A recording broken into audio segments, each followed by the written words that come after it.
here's Demetrius Dukes.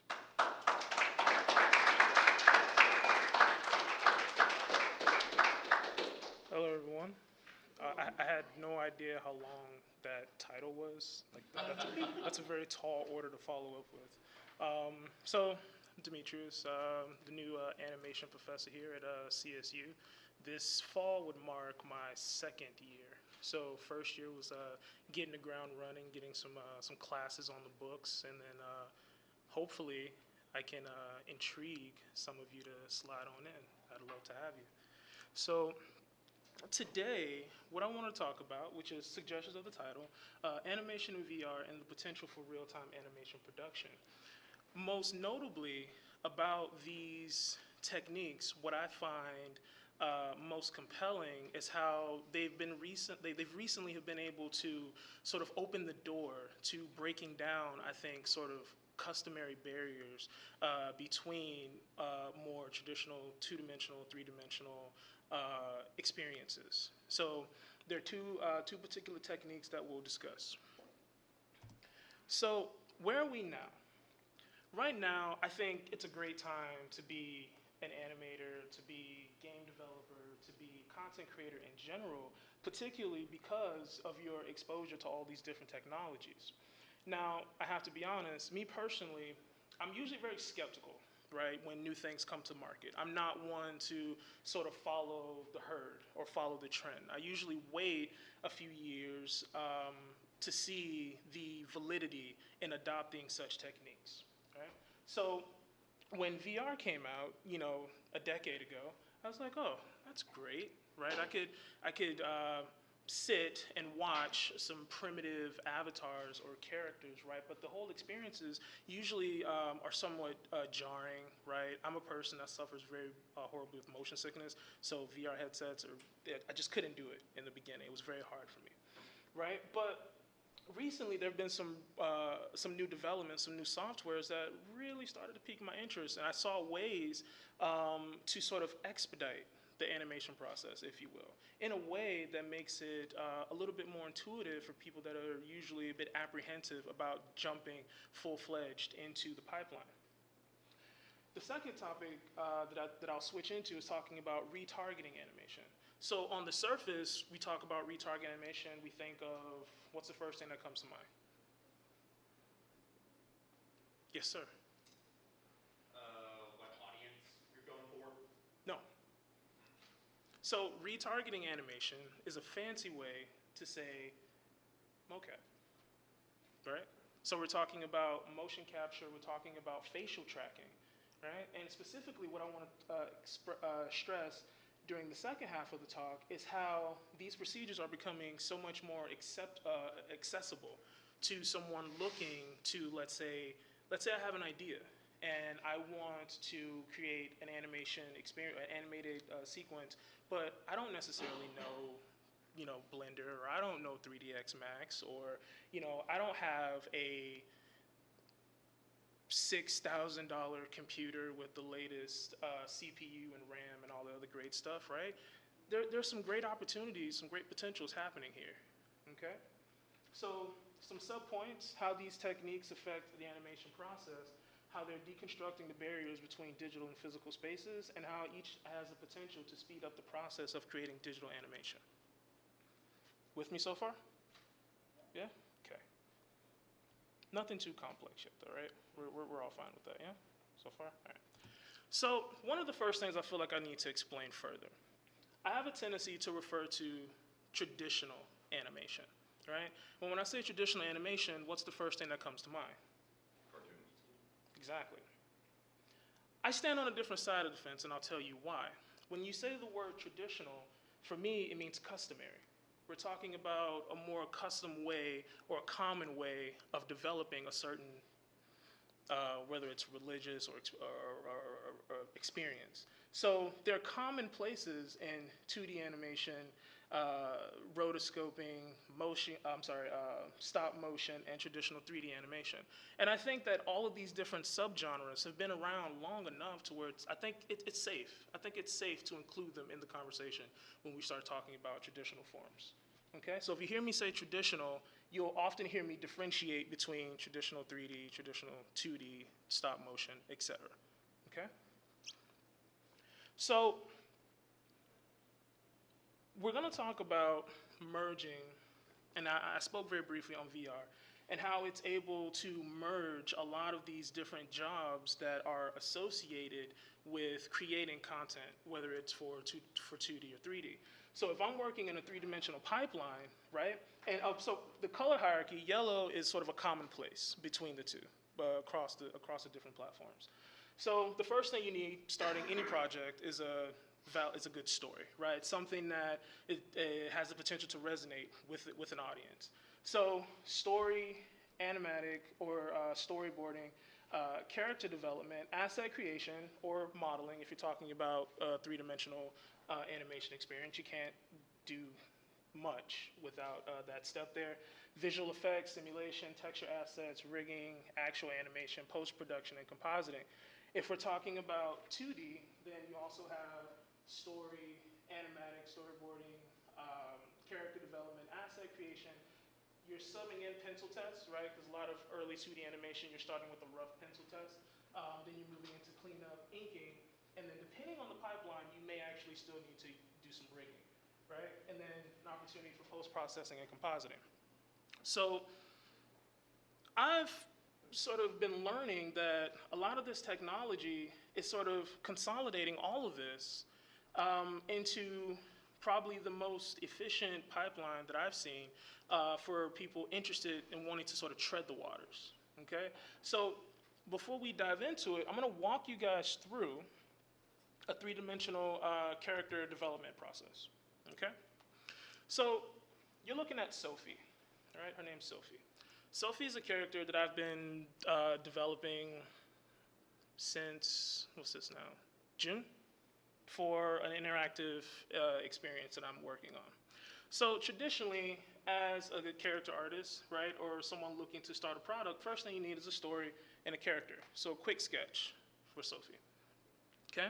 Then I'm gonna take that concept, right, I'm gonna go through the modeling and texturing process, and then end up with a finished product, something that I could then pass on to my animator. So after my character concept, the first thing I have to do is take that concept and I gotta put it into a software, right? A sculpting software. Software like ZBrush, Mudbox, even Blender. Maya recently started to incorporate some 3D sculpting tools in that pipeline, right? So we're talking about maybe 4 to 5 days or so just trying to get my sculpt down, right? Then I have to go in and go through a process called retopology, right? So then I have to make my asset actually suitable for animation, right? It can't be too dense. The wireframes, the edge flow needs to be adequate for deformation during the actual animation time. Okay? With me still? All right. So moving out of those sculpting softwares, I'm then gonna bring my project back into Maya. I'm gonna throw in some text. Here you see a wireframe. I took some liberties with the density of Sophie because at the time, I didn't necessarily know if it was going to be predominantly film-based or if it was going to be a hybrid at the time. So one of the rules is that if you're working on a film, right, you don't have to be so conscientious about the amount of topology that goes into the character. In fact, a little bit more resolution creates an opportunity for you to have more expressive animations, depending on your type of your animation style. Okay. Then you got to rig the character, right? Any of you guys ever gone this far in a production?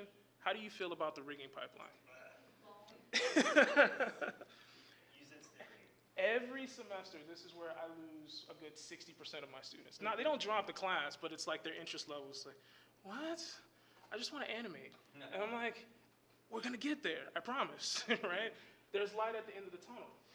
So the whole rigging process, right? You're making your character skeleton. You have to paint skin weights. You have to set up your custom controllers, set driven keys, et cetera, et cetera. A tall order to ask someone who wants to start an animation without the proper training, I would say, right? Well, if we change our hats for a little bit and we start thinking about VR and what that offers, okay? Well, some of the most common VR softwares now, particularly for animation, can you guys name a few? Real illusion. Yes, yes, that's iClone. Yeah, huh? Does Adobe Animate have a VR port?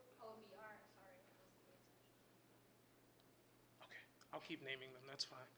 That was an opportunity for you guys to scream at me. All right. So some of the more common forms, or I'm sorry, softwares for 3D VR animation is Quill. Came out in 2016. Available on Oculus and HTC Vive. You have the Tilt Brush, available on Oculus, and then just last year, Anim VR was released. Okay. Oh, and also the Google one and the Microsoft one. Yeah. These are the ones that I've actually dabbled in. These are better, I'm sure. All right. So, what is some of the functionality? Right. What are we getting when choosing to adopt these VR techniques? So I talked about how we're consolidating all of those different jobs that we usually go into creating a production. But on a fundamental level, if I pick up a VR headset and I go into, let's say, Quill, so I'm gonna ask you a question first. What are some of the most jarring experiences, you can name one or two, when you opened your first 3D software? Lots of buttons, lots of UI, lots of menus inside of menus inside of menus, right? Well, the first thing that you'll note when you open up a VR animation software, particularly Quill, the software is very minimalistic in comparison to 3ds Max or Blender. I wish I had multiple HDMI ports. My original presentation was going to be me swimming around in VR, but what I found is that you can actually make it quite efficiently through basic animation principles. So when we're talking about animation principles, we're talking about squash and stretch, timing, straightforward overlapping animation. You guys are with me on that part, right? Okay. So if I could do that, I think I'm already a good third of the way there. If I could do this and I could pick up this headset, and this software at least allows me to knock off that first mark there, then I'm in a pretty great place. The other potential for VR is to create a fully immersive, personalized experience. Pre-visualization, storyboarding. I can pick this up, I can draw out my storyboard. Well, why is that great? I can draw out my storyboard in real time, get my feedback. I could do my camera editing, right? I never had to, let's say, I didn't have to draw it. I didn't have to go through pre-production compositing. I didn't have to open up After Effects and play with 3D layers and these things, these normal jobs that you would sort of undertake to create an animatic.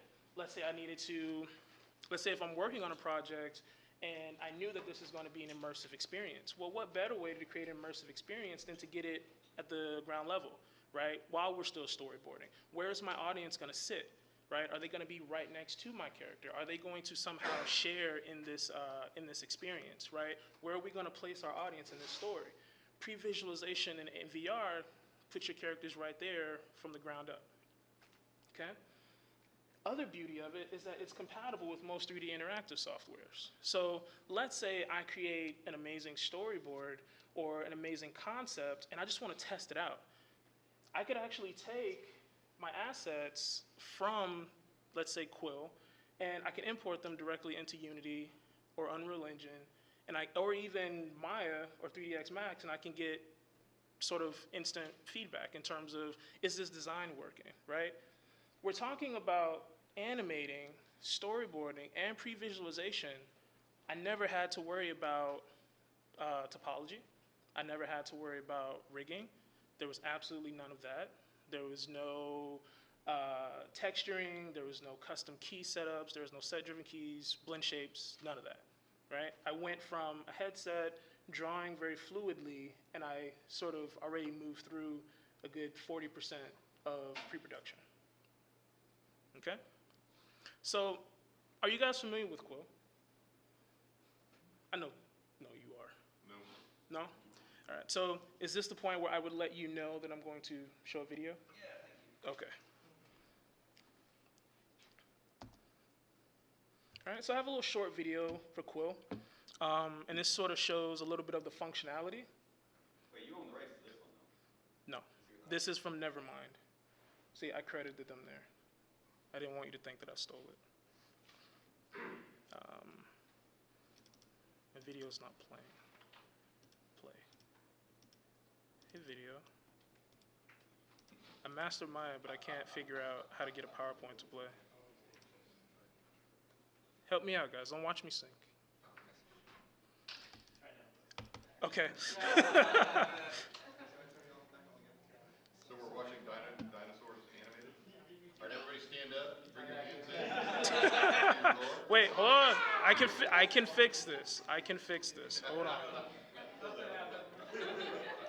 Something happened. There we go. Okay. It's pretty small though. Can we zoom in? Is that possible? Yeah, we're gonna zoom in. All right, there we go. So here's a little demo of some of the capabilities that you have in Quill.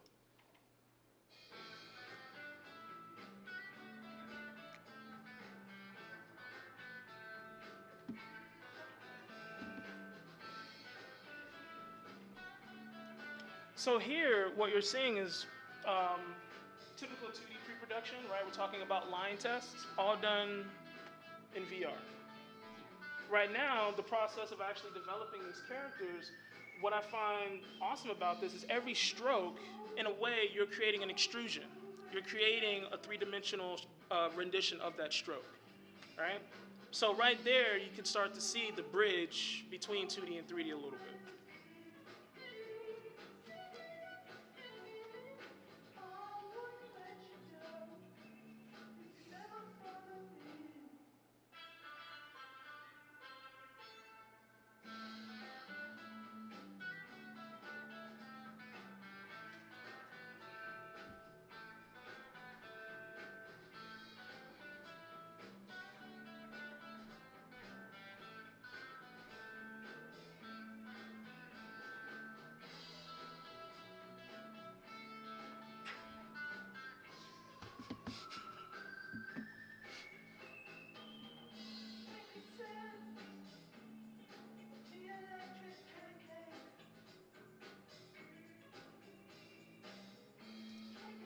All right, I'm gonna stop it there because I want to back up and I want to point out a few things. So we saw functionality in pre-production, but what I found extremely compelling was here, right? We have an entire scene, an entire animated scene in Maya, functional. Oh, skipped around a little bit, guys. Sorry about that. Where are we? Functional. Very little to, if any, keyframes. I'm sorry, rigging put in place for that. I'm trying to get back to the slide. Why is it going away so quickly? There we go.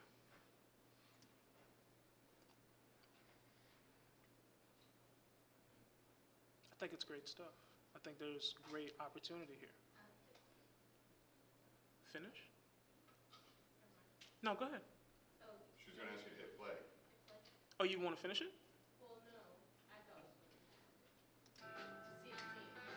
Yeah, I got tired of scrubbing. It was just it was just a battle that I was not winning. It wasn't, you got to pick your battles in life. It's just not worth it. All right, so we got to, up until this point, I'll just keep the pipeline there. That's fine. Up until this point, we've gotten to see sort of the traditional character development process, right? But there's an opportunity for us to explore this a little bit better. So I'm going to go to a site called Sketchfab. You guys familiar with Sketchfab? All right. So we're going to analyze a model by an artist, Nick Ladd. Okay. So we're going to compare this character here to Sophie. Okay.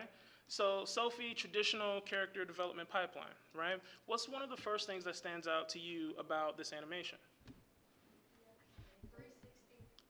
360, right? Smears. Huh? Smears. You have a smearing, yeah.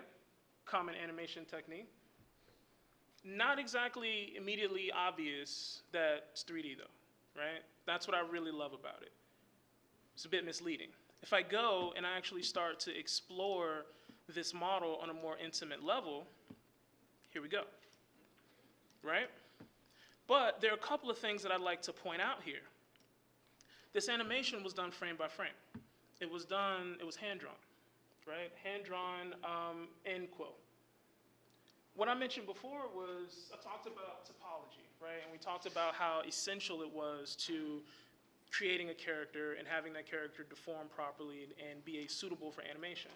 Well, here, a lot of this topology is kind of suspect, right? It's not actually a production, it's not a production standard, if you will, and yet doesn't really take anything away from the actual animation, which I think is great. If we want to actually see the actual individual frames and how they were drawn, we have that functionality as well. All right? So we could go in here and actually see every single frame that was drawn by the animator, very reminiscent of onion skinning, right? If you're talking about a more traditional 2D pipeline. Okay? We can assess the colors, how they change, a much more intimate way, I think. So now, not only am I interacting with, the animation, but, I can study it. I think that's really awesome. Okay, Nick Lab, the great artist, doing some great things in VR. If you're not familiar with his work. Okay, so, well, what does that mean for a more traditional artist, right? Someone who is working more in, let's say, illustrations, right? I can't tell you how many times I get students, and one of my first lectures is, what brings you here? And everyone's, I love drawing. I create, stories. I like to create characters. I like to create these universes, right? And I always say, well, sure, I'd love to show you how to bring these worlds to life. Let's go through the pipeline and use the software that 80% of these companies are using, and I lose them instantly, right? It's too complex, way too much technicality. When do I get to the actual animation process? And then what happens if a student comes, or anyone for that matter, you have these amazing sketches and you say, you know what, I want to take my audience and I want to put them right there on that street. I don't want to jeopardize any of this integrity. I want to still create or recreate this same beautiful experience, all the neon overglow, everything. I could do that, right? So I have one more video for you. And this is called Alex's Sci-Fi Worlds, okay? So basically, through VR, absolutely no modeling, no texturing, no UVing, an amazing VR experience. I'm gonna fight with this all over again.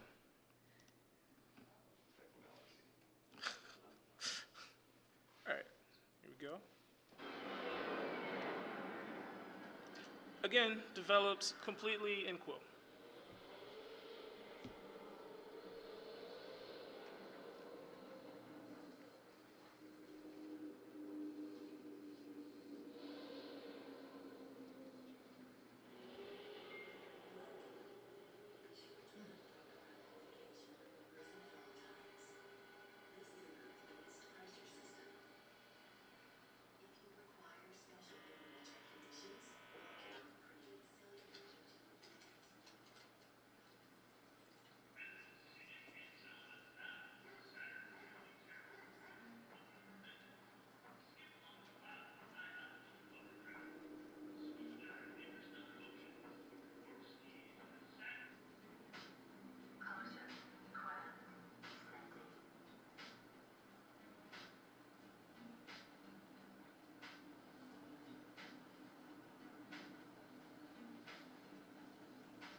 great stuff.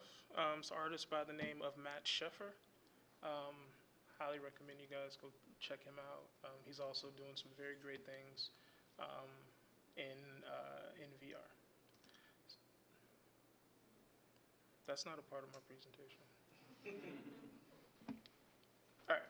So, well, what are some of the limitations, right? So we talked about how great it is, and we talked about. Oh, stop it. Stop. Stop. Stop. It doesn't want to. The HDMI cable? I don't know. I think so, but it's in properly.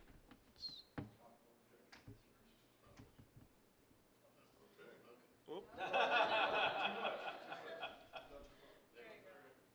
Murphy's Law, man. It's real. It's real.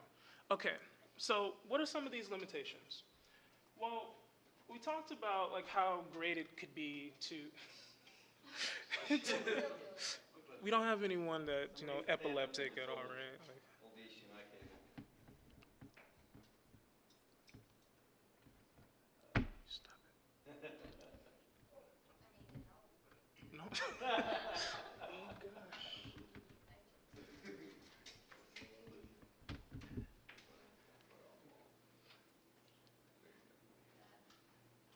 Okay, I'm gonna try to go quick. So, all VR created animation assets have limited functionality. So, right, so they're not ideal for rig-based animation pipelines, right? We talked about that. We talked about how the skeletal system is not set up for that. So if you have to set up your character with for a joint-based pipeline, it's probably not ideal for that. Limited topology around the face would make traditional animation a bit challenging, right? When we talk about traditional animation in the face, you have two common methods. You're talking about either blend shape or joint-based animation and rigging setups. Not really ideal for that. And for that matter, it's sort of risky still at the moment, right? I don't see any major studios sort of adopting this VR methodology just yet. I think it's going to come from more independent developers and smaller companies. Okay? Yes? Is that a resolution problem? No, it's the HDMI cable. No, it's They gave interesting. It built into the room. Okay. Let's see if I go here, if this helps. Okay. All right. Any questions about VR functionality and animation before we move on to the next thing? One that I'm very excited about. No? Keep going? All right. Yep, yes, you named, I spoiled it, so now you saw. Yes. When you were running the last one, I think that you're now having your camera just capture, you're really showing the animation. Mm-hmm. So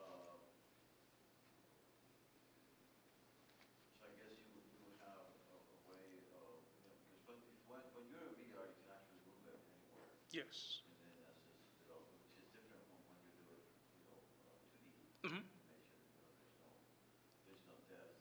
But with this one, you're actually moving around. So what we were looking at is, my question would be, is that a walkthrough, or the animation is playing, and then I'm just walking through, Yeah. showing the animation? So the UI. Please repeat the question if you could for the live stream. So the live stream can hear if you repeat the question. Sure. So the question was walking through or experiencing that in first person. Are you experiencing a lot of these sort of two-dimensional animations in a three-dimensional space? Was that the question? If I Yeah, whether that was, well, we were looking at the Mhm. second video. Yeah. Was a walkthrough while you're wearing Yes. your Exactly. Uh-huh. Okay. Yeah. Anything else? Sorry? Yes. When do you think animating in VR will ever be adopted in like the industry? Like how? Well, I think if we're looking for big name studios, right, and we're talking about the Pixars and Disneys, and I don't see it happening only because I think it's a money game at that point, right? And you're not really looking to take risks, right? Big budget films don't like risks. And then the actual pipeline, it's still not very expedited for, 200-300 animators working on a film, right? So it's quality control is an issue, I think, greatly. So you're talking about a typical film, we're talking about maybe 4 to 5 years of development, right? How much of that time is like actually animating? It's one of the most expensive aspects of it as well, in addition to post-production. But we're talking about maybe 7 to 8 months of like actually animating, every animator getting, roughly 2 to 3 minutes of a scene to work on. And I think quality control would be an issue. Mm-hmm. Gonna go on? Yeah. All right. So the most exciting, I think, possibility that we have right now is with the aspect of real-time animation, and we talk about retargeting animation. So this is all going to make sense very soon. The baby, I promise. Project Babyface. Any guys familiar with Project Babyface? No? Really? You're going to love it. All right. So retargeting animation techniques. So two of the most common examples, facial animation tracking and motion capture. So when we think of facial animation tracking, we think of big budget Hollywood films, fully CGI characters walking around with little dots all over their faces, right? And then we've all seen motion capture suits. The guy with the dots all over his face is usually wearing some multi-million-dollar suit. Well, this is very expensive equipment to do things that animators have been having to work through for years, right? Facial animation tracking is just an expedited way to work through what's called blend shapes, right? When you're developing your character, you need to design the sort of parameters in which those characters' faces can deform during animation. Expedited character rigging and control setups, right? So we talked about, very briefly, blend shapes. So what are blend shapes? Blend shapes are the processes of creating, sculpting emotions for facial expressions on characters to be used in animated projects. You have two options. You have blend shapes and you have joint-based rigging.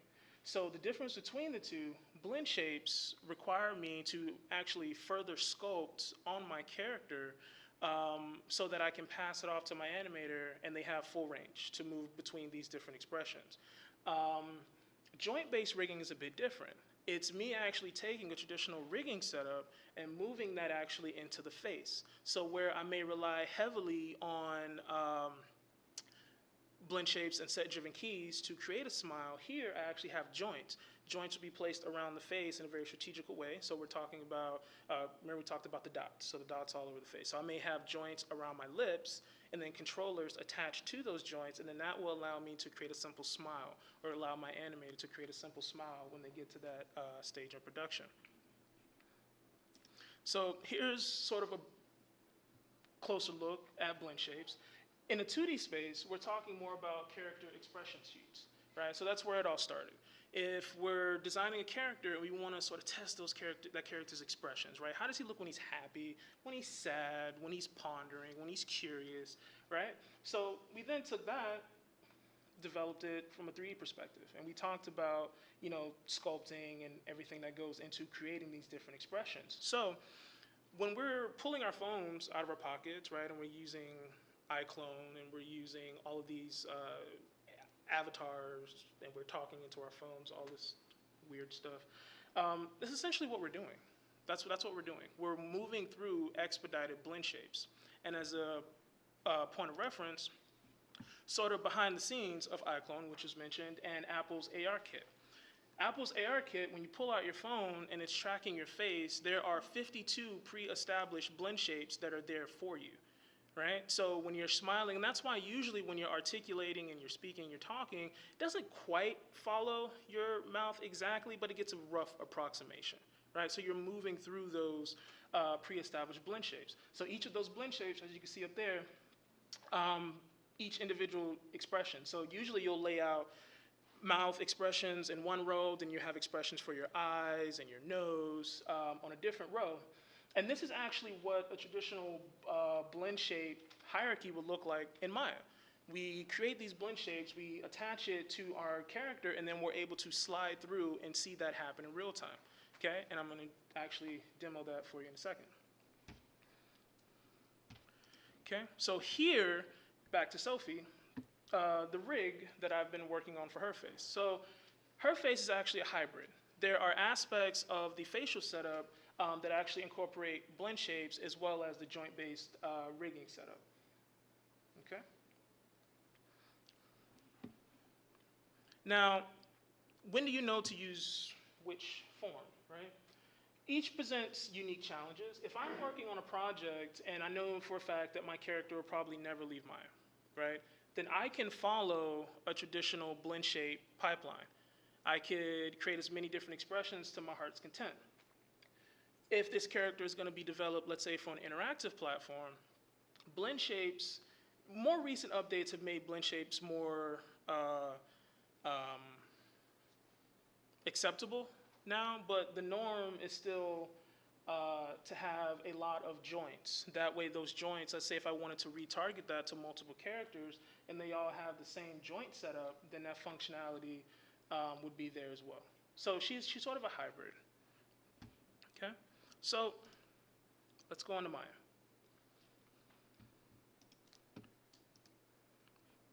Don't mind me asking, looks like blend shape would have a significant memory impact. That's going to eat up a lot. It could. Right now, I only have, I'll show you, I have like maybe 5 on her right now, so I'll show you some of that. 5 projects or 5 gigs? Like in one, like, what are we talking about? We're not talking about 5 gigs, no. 5 gigs would probably be a full featured, I mean, a few megabytes, I think. Maybe you could probably get up to a gig if you're talking about 70, 80 high resolution faces. But then I would say that's even pushing it though, because I would hope that by that point they've been retopologized and made more efficiently. So, oh, you can't see it. There we go. All right, so behind the scenes, when you're bringing that character and you're like, okay, rigging's done, here animator, do your magic, right? What you usually won't see is the actual rig and the skeletal setup. Usually that's hidden. So if I go into show and I turn off my joints, you can't see that. Usually you'll see your character, you'll see your controllers, right? So if we move in here, and I'll try to go full screen so it reads a bit better. You have your basic control setups. So I have my eyes. If I can make Sophie move around and look. Joint-based rigging around her eyes allowed the lids to actually move around sort of in a more natural way. So my eyes looking around, my eyelids aren't completely still. Joint-based rigging set up for the eyebrows, right? So if I want to make her frown, she's not having a good day, right? I can go in here, I can rotate some of these expressions. I don't know, maybe she wants to have like a little crick in her nose. She's upset. I could sort of raise that up, make her nostrils flare a little bit. But simple things, right? So more simple things like maybe if I wanted, okay, let me keep going with this whole anger face because I like where it's going. So I can go in here, just make her super angry. But what if I want to push it even further? Well, now I can rely on, and this is why she's a hybrid, now I can rely on my blend shapes. So here are some very simple blend shapes that I've been working on with Sophie. So if I go in here, I could start with blinking, right? So I could just have her blinking, or maybe it kind of helps, right? Maybe she got something spicy in her eye or something, I don't know, right? And that's why she's upset. But I can do things like mouth blowing, so maybe she's mad because she can't whistle. I don't know, it's like, it's not happening. Let's see, I can work in a smile. That looks kind of creepy, but let's go with it, right? All right. Right, I can make her pout, so she's super mad now. But I can also go back to a more traditional joint-based system, right? And I can open her mouth, move that freehand. All right. So one of the things that I always do before I hand before I hand the character off to students, right, one of the things I always have them do is called stress testing. You're stress testing the rig to figure out how far you can push it before you dislocate the jaw, the teeth start popping out of the socket, etc. Right? So that was a stress test. I think she passed. I don't know. What do you guys think? All right.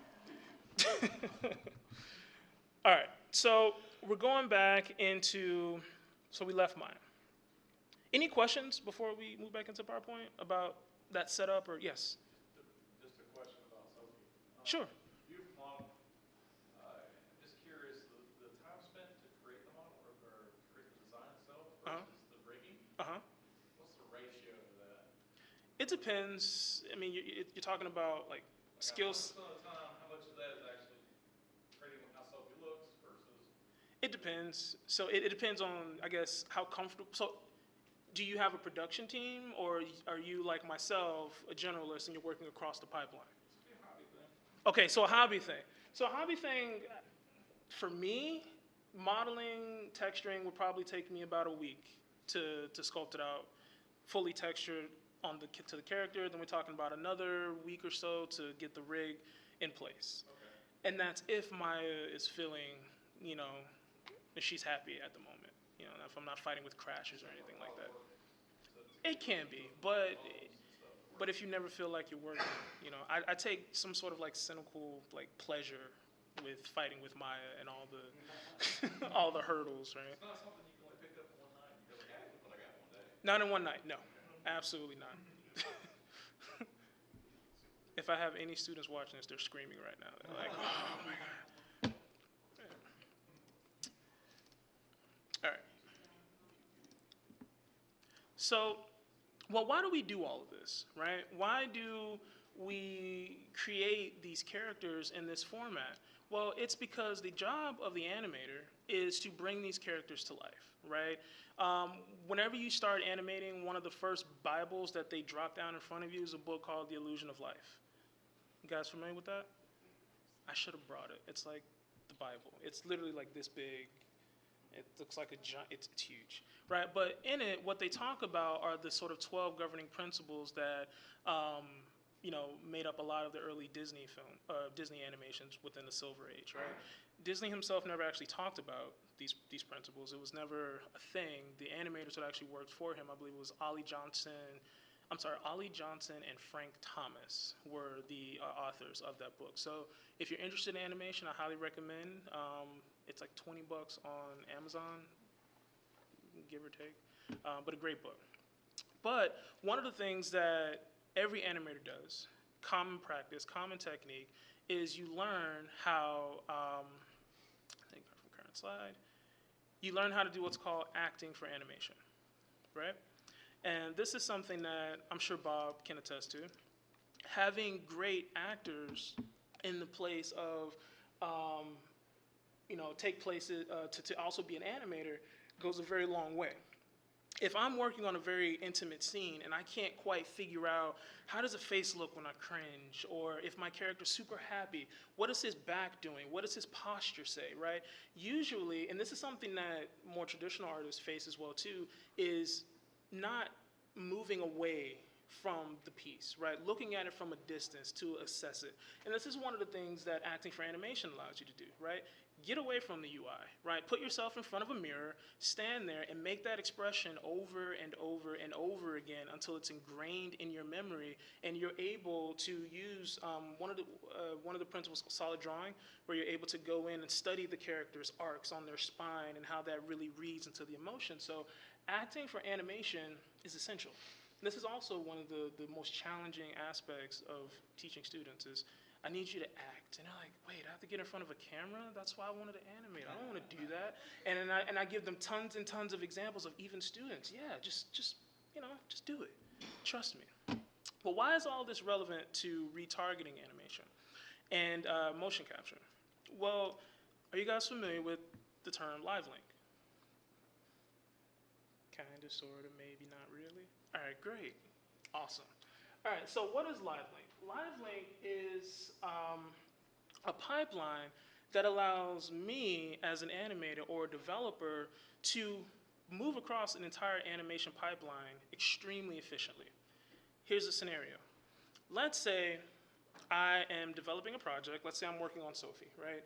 And I'm not going to follow a traditional rendering pipeline, because if any of us have ever worked on a project, we know rendering can take a considerable amount of time, especially if you don't have a $6,000 to $10,000 computer with multiple GPUs, et cetera, et cetera. We're talking case in point.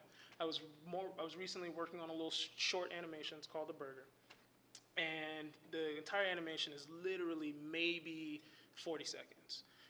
And I think I was talking to, sorry, buddy, your name one more time? Zach. I was talking to Zach about this last night over dinner, how one of the benefits that Blender has with this expedited render time that us Maya loyalists don't necessarily have right now. Right, so GPU rendering, and I'm trying to stay on track here, let me focus.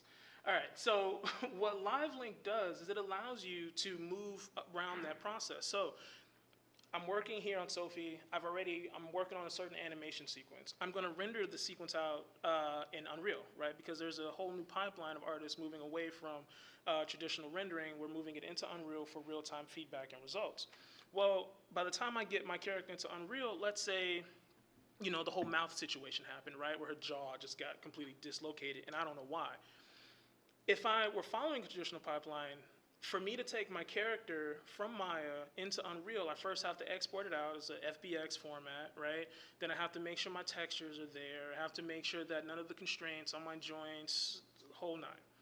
What LiveLink allows you to do is to get real-time updates. So if I rekey or reanimate something in Maya, it will allow me to see that real-time feedback in Unreal Engine. And if I'm rendering it out, I can use what's called the sequencer. I can have my whole animation rendering out, like sort of while I'm feeding it information from Maya, especially if I have on a mocap suit. Okay, so really, really amazing thing. I got turned on to LiveLink maybe about 6 or 7 months ago, and it's been one of the greatest things that I've found. It's not even only relevant on an animation level. We're talking about pre-production and content creation. So let's say if I'm working on a texture, I'm texturing an asset, I'm using it in Maya, and I want to see what it'll look like in Unity, or I want to see what it'll look like in Substance Painter in real time. I can apply the texture and it'll update real time in Unity, real time in Substance Painter. It's great stuff, right? I don't have to export the textures anymore, right? For that matter, I probably don't even have to stress too much about the topology. I wouldn't recommend changing topology because that would be bad. So it creates a bridge, allowing the animator to directly influence sort of final stages of production, which I think is very promising. It's very great. So the last video that I have for you is Project Babyface. This is done by a developer called Kit and Lighting. That's their name on the YouTube. And what this animator, stop it. What he's been able to do is, through the use of a mocap suit, iPhone 10, the entire thing you're talking about maybe $2 to $3 grand. Creating an animation in real time in Maya and having it feed directly into Unreal Engine for being rendered in real time. And he's not too shabby at animating. Cracks me up every single time. Project Babyface? No? Any of you guys? No? All right. I think you'll enjoy it.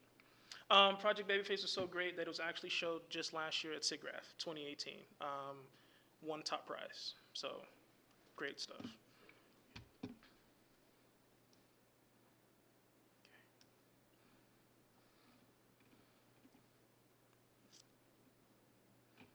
All right, so here's Project Babyface. This is what I think it is.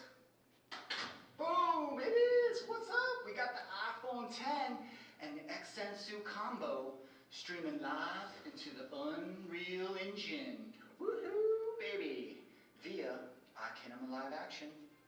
And we're going to be showing it all off at SIGGRAPH Real Time Live. What's up, baby? So come on down and check it on out. It's going to be super cool. Yeah, baby.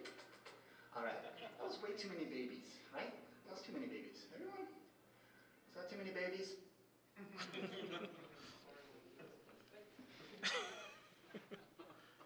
All right, so just to recap, just talking about the potential that there is for VR to allow you to move into this territory, whether you're a 2D animator, whether you're a 3D animator, whether you're an enthusiast, whether you're just someone who heard from a friend that this was a new pipeline that's worth discovering. It's becoming more and more welcoming, more and more accommodating, and it provides a lot of opportunities to be a lot more experimental, to be a lot more not necessarily stuck to this more stringent pipeline that we, as who've gone through these courses, to learn these more common way of doing things. You can break down those barriers, and I think that presents an awesome opportunity for you to be an artist again. Right? One of the most rewarding things as an artist, I think, is when you're going through uncharted territory, when you're not afraid to throw that paint on the canvas. You don't necessarily know where you're going to get, right?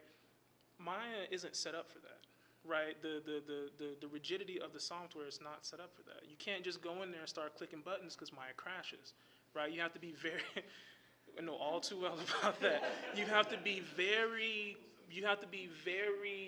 cautious of how you are interacting with this medium, and it creates a sort of disconnection in a way, right? It sort of removes you from the experience. Well, maybe going through the VR pipeline might be a way around that. Real-time results. Animators are always looking for ways to expedite, to move faster. Productions always want immediate feedback, less downtime. Real-time animation is opening doors for that to happen. And, I just recently purchased some Rococo mocap suits, and I'm currently testing out the real-time pipeline for the fall semester. So, thank you guys.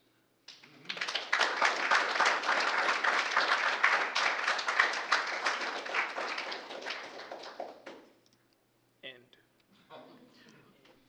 Is there, you guys got any questions for me? Let's go ahead and kill the presentation. That sucker doesn't kill us. Yeah, it sucked. Just pull out the HDMI cable. All right, there's no coming back from that. Yes. Yeah, is Georgia University teaching our students enough about how to become like expert VR devs and to experiment with VR? And how is the VR industry in Georgia? Like, if that's worth teaching the students? Georgia is a media hub, I think, when you start moving towards the city. There are quite a few studios that are there working. But when we're talking about education specifically, one of the most difficult things that I find is that when you actually have sort of a structured curriculum set up, it's usually hard to deviate from that. And if you have something that's set up for more traditional 2D animation or something, it's probably more welcoming for 3D, I think, because you're exposed to those concepts early on. So I don't know enough to say what each institution is doing, but if you're asking me, I don't think there's ever enough, right? I think technology is always changing, and there's always room to find better ways, more intuitive ways to include that into the curriculum. But if you're learning 3D animation, I think, and you're not at least being exposed to those type of things, something to consider. Yes, sir. Just to add to this question, Yeah. and also to bring it up, we participated 3 weeks ago with ASIFA, which is the Animation Association, ASIFA South, Uh-huh. and we were one of the sponsors that did, and I mean we like Neighborhood Studios, one of the sponsors that did an animation VO challenge. Okay. And it was this whole experimental thing helped to network illustrators and animators with the VO industry and different industries. But the only thing I know about this is Real Talk. And when I saw that, I was like, this is amazing, because this is, like real-time, real-time rendering and real-time animation, that sort of thing. So my only experience is with Real Talk, Illusion, made by Real Illusion. And of course, it was a bit of a commercial for their company, because they only gave them for like a day, which wasn't long enough, in my opinion, for these animators. So they had like 4 hours to learn how to use the software, and they needed several days. Right. But in your opinion, how long does it take to learn a program like that sort of thing? And what are the other programs that they need to learn? You mentioned Quill, you mentioned Well, so the first thing when you start any project is figuring out what your end goal is, right? What is your defining your pipeline? If I know coming into this that I have absolutely no formal training with 3D animation, as you heard from the audience, the thought of rigging gives me night terrors, right? Then I can start and create my project in VR. I don't have to follow this traditional pipeline now. How fast you can move through that depends on how many scenes, right? How complex your sets are. So I would say it would vary. If we're talking about maybe a 30-second to 11-second animation clip like that, I'm gonna say roughly full development, I'd say maybe about a month and a half or so. Okay. There's an opportunity for that. The example that you used up there, the one with the spaceship, the Yes. hovering spaceship that came Alex's in. Sci-Fi Worlds. Yes, that one right there, that was amazing, and that to me, that looks like a great animation, right? Mhm. Like you can have that as a series, that could be a great trailer. I mean, Yeah. that's a blend of like cyberpunk, Mhm. the three-dimensional holographic lettering and caution and all that stuff that's flashing and flaring. Mhm. How long does that sort of thing take to render like that one? I can't speak for that particular artist's pipeline. I know that I was following the development online, so every time he posted an update, it'll be phase 2, phase 3. So that was actually phase 3. So phase 2 started in a much smaller scale. And I don't want to be misquoted in saying that, oh, that probably only took him 3 months. And this guy's like, no, I've been working on that for like a year. So I don't know. Okay. I doubt it was a year, though. Yes. We have a couple questions from chat. One of them is about the fact that there aren't many good VR games with notable animation, with the exception of like Tripwire's Incursion. What games would you point people to look at for good VR and animation? Without showing my bias. Show your bias. In this case, show it. Even though it's kind of outdated, I'm a diehard Elder Scroll fan. So Oblivion, I'm sorry, not Oblivion. What was the most recent one? Skyrim. What about for VR? There's a VR port for Skyrim. Skyrim Yeah. VR, they just came You out can with actually that. go in there and cast spells with your hand. Like it's amazing. Second one from chat is about the portfolio for someone should put together. What sort of portfolio pieces should an animator have? Okay, so particularly animation, we're not talking generalist, we're not talking modeling or I'll be anything. glad to have the whole thing caught on stream. But All right, so if you're a generalist, right, usually, so why would someone want to become a generalist versus a traditional animator? A generalist, you present more value to smaller companies, right? Someone who doesn't have the budget to hire 60, 70, 80 animators to work on the film. It does put you at a slight disadvantage, though, because I'm sure we've all heard the term jack of all trades, master of none, right? But still, that's better than master of none. That's one of the things that people usually leave out. If you're a generalist, it's extremely beneficial to have your skill set in its entirety displayed. So maybe a few animation pieces, some modeling, some texturing, some UVing, but I'd highly recommend that you don't just include everything you've ever done just for the sake of having a well-rounded portfolio, because your portfolio is only as great as its weakest piece. So if you're someone who wants to be a journalist, but you're not that great, let's say, at modeling per se, I probably wouldn't include it in my reel. If we're talking about traditional, just straight-to-it animation, you can never have enough lip syncing examples, because that's what your employers want to see.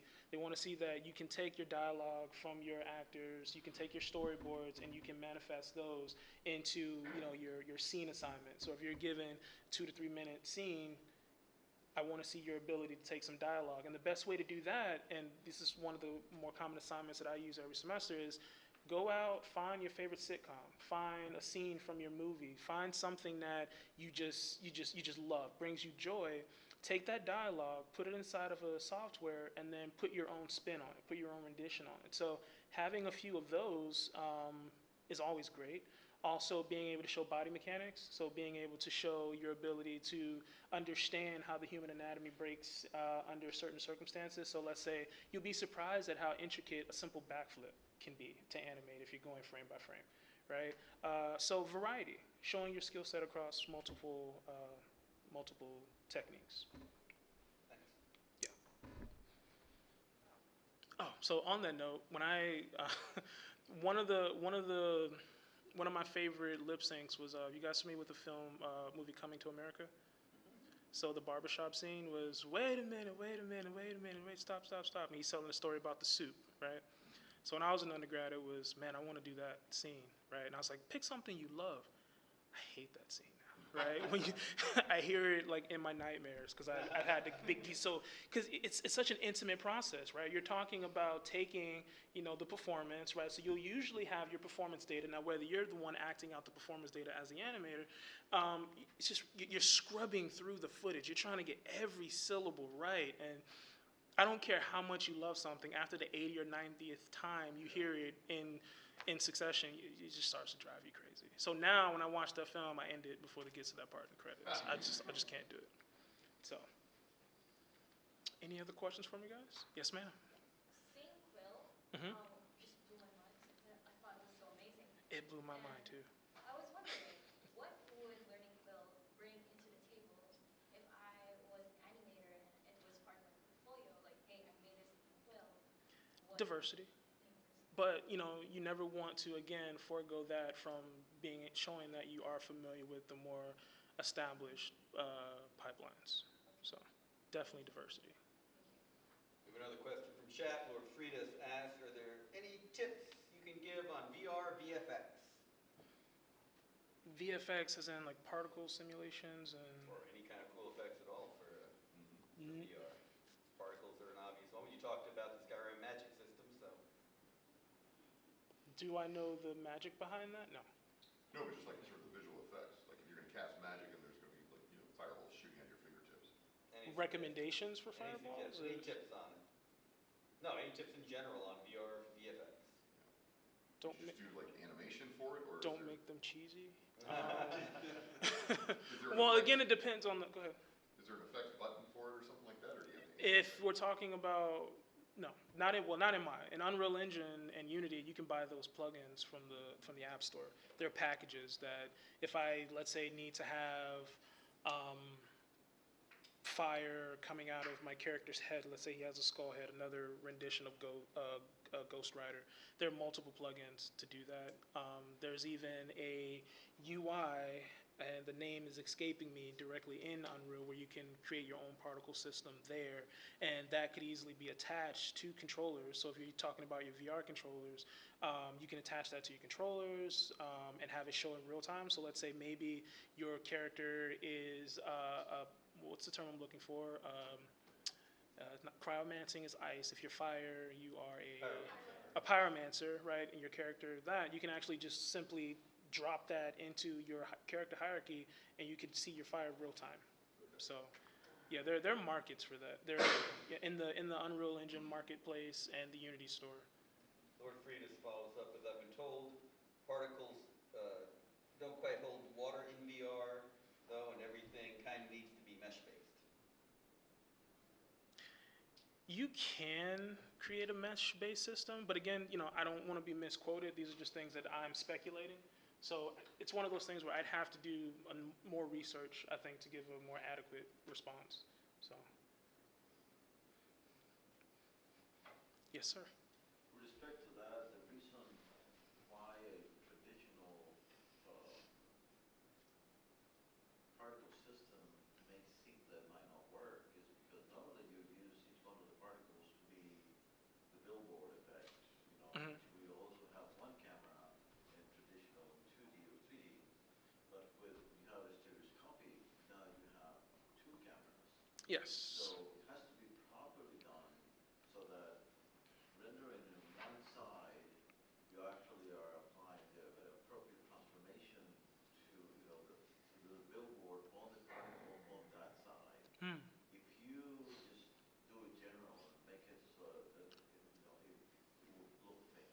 Okay. So I think something like that will have to be careful to play it. Of course, the other thing is if you get too close to the particle.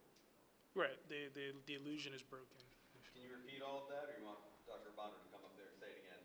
Sure. I think he could explain it a lot more elaborately Dr. than I Bonder, can could. you tell it to the stream? Because they're the ones asking about this. Come on, sir.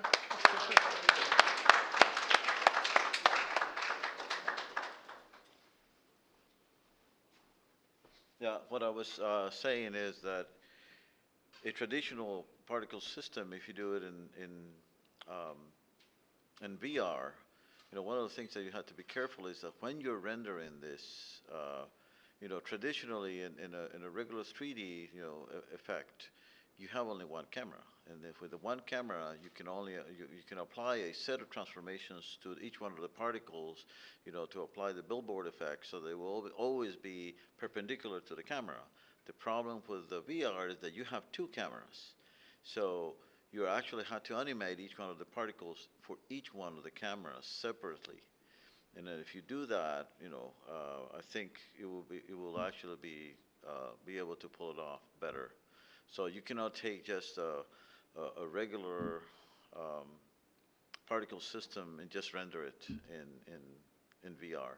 You have to be careful, because it's all a trick. And in this case, the trick, may actually get you in trouble in VR. So that was the You mean summary. this stuff isn't really 3D? Well, we better not say much,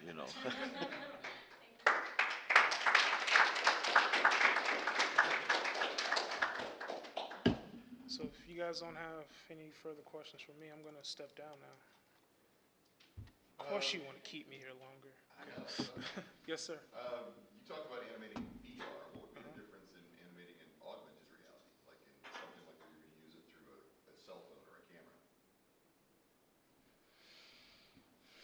I'm not familiar with too many augmented reality applications that implement animation just yet. So I'm sure they're out there. I don't know of any just yet. Could you point me in a direction to go to, or a website or something? I could do my research and contact you. Fair enough. I just don't want somebody online screaming at me like, no, what the hell are you talking about? Yeah, of course. Don't do something. Yeah.